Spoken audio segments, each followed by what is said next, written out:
In a new op-ed, our next guest warns this spending will cost us big time, claiming America simply can't afford 4 more years of this. South Carolina Congresswoman Nancy Mace is here to explain. Congresswoman, thank you for being with us this morning. So once again, if we show people the spending spree that we're talking about, that $6 trillion and the breakdown, you have $1.8 trillion American Families Plan, $2.3 trillion for American Jobs Plan, $1.9 trillion for the American Rescue Plan.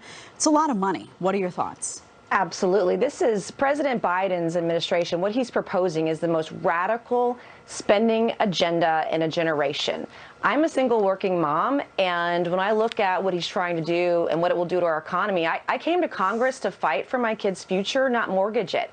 And when you add it and you look at the spending and future COVID relief spending, which I'm hearing rumors about now too, we're talking about $7 to $10 trillion in new spending, and the only way you can pay for it is for the highest tax hike in American history in the middle of a pandemic. And I can't think of a worse idea to do to our economy right now and to the American people, quite frankly.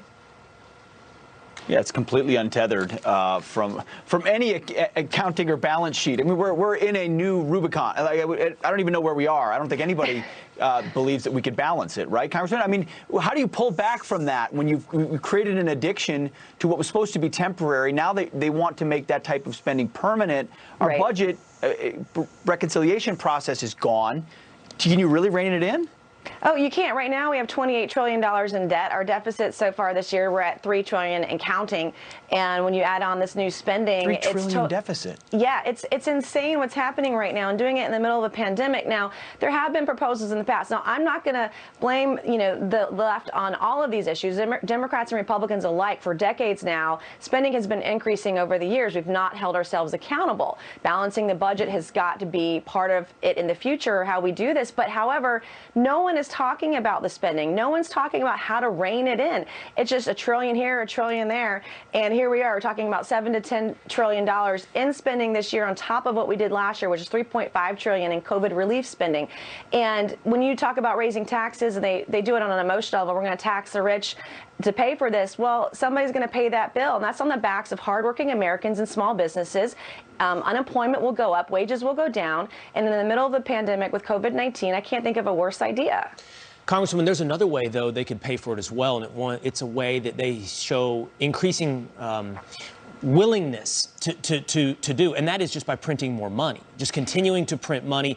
And that is a way that spreads the cost of this across the entire. They're going to talk about tax raises, but they're going to say, oh, that's just going to be on the rich. We know that's not enough to pay for it all, but inflation affects everyone. Devaluing the dollar is a way of taxing the entire economic strata. And it seems to me, at least, that's an increasingly likely outcome as we head down this path. It is, and it's going to affect us.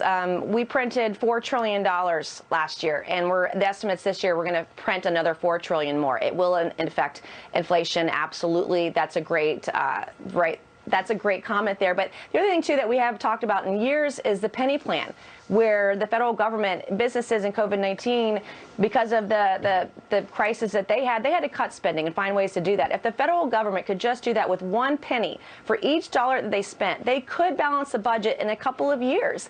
Imagine that, working and operating efficiently like a business. But instead, they're spending our money, our kids' money, our grandkids, their future. They're mortgaging it. Congresswoman Nancy Mace, thank you so much. I think sometimes these numbers get so big that people just say, oh, it's too much to tackle, but we have to tackle it. We have that responsibility for the next generation. We appreciate you being here on this. Thank you.